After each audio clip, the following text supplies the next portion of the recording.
You're sure he's gone? The madness has him. He killed Perrin and Matt. I saw it. How are you? Good, thanks. Kathy. How are you doing?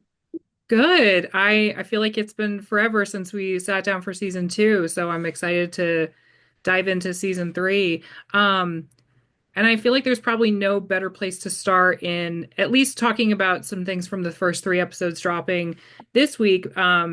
But at the beginning, the incredible White Tower opening sequence, which a lot of fans have already gotten to see, and I believe it's something that Rafe described as a bunch of women shredding each other, which he's not exaggerating. But I wanted to ask you what it was like to be on set for filming part of that sequence. I mean, Nynaeve obviously can't contribute too much because she's still dealing with her block, but you got to be there for a little bit of it. So I was wondering if you could talk about your experience in that moment.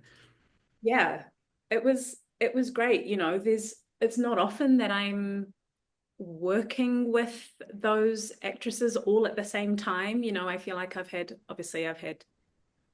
specific scenes with Kate Fleetwood, who plays Leandrin, and then Sophie Okonedo's character, Suan, but all together at once it was magnificent. And also just the costume detail, like seeing everyone together. Yeah, it was incredible. This first episode too, I mean, it's a really nice reunion of everyone together after they've all been split up from season two. But one thing I sort of noted with some of your castmates is the Two Rivers gang, I mean, they really feel like they're all weighted down by what they've been through, to the point where things just don't feel the same with this group anymore. And I'm wondering for you, what really serves as the biggest indicator for Nynaeve that every member of this group has kind of been irreparably changed by what they've been through, and there's really no going back to how things used to be. Mm, that's true. And I think it's also important to show the trauma and how it's affected them. I mean, they have gone through so much since we first met them, episode one, season one, many moons ago. And it was important to show that journey and where they are now and what they're facing and how their relationships have changed with one another. Um, for Nynaeve in particular, she's having to reconcile with the fact that she can't help in the way that she wants to, and that is essentially Nynaeve's biggest fear. So she's dealing with a lot, but yeah, to see them all together but not quite the same. Yeah, it's heartbreaking, but it's also really important. And I think we then understand why they make the necessary choices that they make. Yeah. I mean, it's a moment I think that sort of comes to a head that night that they're sort of enjoying that last, breath of freedom, or, as Matt kind of jokingly refers to, like the last night of freedom. But then they all, Lanfear's plan, they all basically get attacked.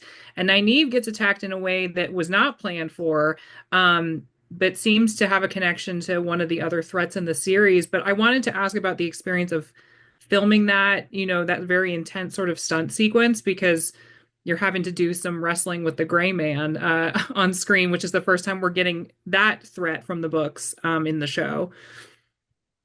Yeah, that was, to put it plainly, that was very intense. That was a good chunk of the day shooting that scene. And might have left that day with a few bruises, because it was just so intense. I do think in the edit they had to maybe take out a few of the stabs, because I don't think Nynaeve would have survived just how many we did on the day. But again, I think, it's integral to show the level of danger and threat that they're experiencing. It's pretty horrific. I mean, everything that happens to each of them, um, all at the same time. It's a lot to watch, and it was obviously quite harrowing to film as well. Yeah, I mean, it's a moment I think, look, I'm never going to be mad about Lan basically going scorched earth on Nynaeve's behalf, but it is a moment that really culminates in something really emotional and moving for the both of them, which is Lan gifting Nynaeve his mother's ring. And I asked Daniel this question, so I wanted to pose the same to you. But watching that moment, it honestly feels like a marriage proposal in as much as he can offer her one right now. Did you have a similar interpretation of that scene, or did you have a different read on it? No, I think so. I read it to be that way as well. Yeah, the Nynaeve and Lan relationship is so beautiful because it's so pure and true, and it's real love. But there's also what's great about them is that there's this understanding of each other's duty. Like there's a real maturity that comes with that type of relationship where they've had to essentially say, like, I love you, but I know I have to let you go and lead your own life. But yeah, I do think essentially that was a marriage proposal. I feel like you don't give a girl your mom's ring if it's not serious, right? Like, Very serious. yeah. Moving to episode 2, which I actually just rewatched, but we get the beginnings of what is really going to be part of Nynaeve's storyline this season, which is Swan basically tasking her and Elayne to hunt down the Black Aja and kind of root out the source of the shadow that's threatening the tower. But something that really struck me while watching this episode is the moment that Nynaeve and Elayne have after that meeting, where Nynaeve basically says that she doesn't trust anyone other than herself and Elayne to really get the job done. But I was thinking about it. How do you feel like their experience together in season 2 in Falm, trying to search for Egwene together and really kind of being forced to bond, helped develop that friendship to the point where now the trust between them is that strong? Yeah, that's a good point. I do think the trust that Nynaeve now has of Elayne came from their shared love of Egwene. I think Nynaeve sees Egwene as her little sister, and to actually see that Elayne really cared for Egwene as well, I think that was a moment where Nynaeve started to respect Elayne a little bit. But now there is definitely a trust formed. I think Nynaeve sees Elayne for who she is, and I think that's really important. It's a big thing for Nynaeve to let someone into her circle, and to gain some of her respect. So it says a lot about Elayne. Yeah. Um, I did want to ask too about how the block storyline continues this season, because I think it's obviously something that's in the books.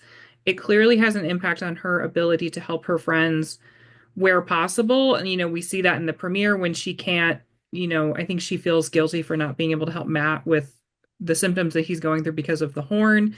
Um, I know you can't say much, but are there certain circumstances this season that lead Nynaeve to really examine the block or possibly come to understand what's really causing it deep down?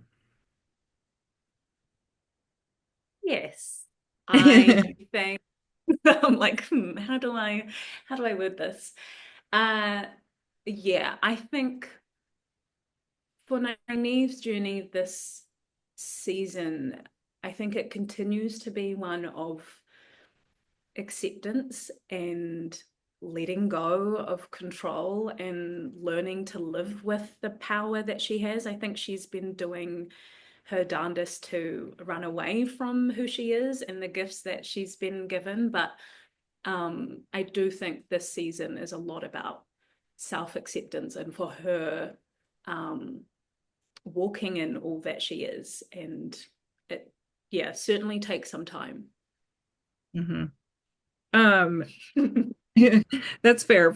I know book fans, are aware of the Nynaeve Moghedien dynamic, which this is a character that was introduced at the end of last season. Um, but I wanted to ask about your experience working with Leia Costa this season and what you can kind of tease about how that conflict begins to unfold, because we've already seen Moggy touching Nynaeve with those black, terrifying black fingers in the trailer. So I'm wondering if you can tease anything about that whole dynamic. Yeah, Laia is incredible and she really, really went for it. So I do think book fans will be really delighted with their exchanges. I will say that a scene that they have together later on in the season is was my favorite scene to shoot. Yeah, I can't wait to see where those characters' stories develop and yeah, where their relationship goes. It was so much fun. She's a brilliant, brilliant actress, Laia. Um, yeah. Just to wrap up with sort of another looking ahead question. The main group obviously is splitting up this season. A couple characters going to the waste. Some people are going back to the Two Rivers. We know that Nynaeve, Elayne, Matt, and Min end up in Tanchico based on, pictures that were sent out as sort of a preseason tease. But I wanted to ask about your experience filming in the new location and how this new setting challenges Nynaeve to, I don't know, rethink her perspective of the world around her, just being in a place that's just so different from anything we've ever seen in Wheel of Time before. Yeah, that was such a great experience, as you say, because we've not really seen a world like this before. And for Nynaeve, she's just continually pushed out of her comfort zone, and even more so in Tanchico. I think we see her being incredibly uncomfortable. But it also brings out, I think we see a looser version of Nynaeve as well. There may be some laughs and some smiles that we get, which is quite refreshing. But yeah, all these new environments obviously mean that we get, you know, kind of new flavors of the characters because they force them to kind of shift and change. And I think it's really great to work with these specific actors and have this new kind of group of characters relating and yeah, it brings a whole new dynamic, which I think is really fun. Yeah. I mean, as someone who has seen the season, no spoilers, but yeah, I love all the new locations, and it's so fun to get to see, like you said, everybody, even familiar pairs that we know bounce off each other in these new environments. It leads to a lot of really fun and exciting scenes, and I think fans will be into. I am all out of time, but thank you so much for sitting, chatting with me. It's honestly always a pleasure. So I'm glad we were able to catch up a little and talk about season three. Hopefully we'll be able to circle back at some point, but I really appreciate your time. Of course, thank you, Carly. It was nice talking to you as well.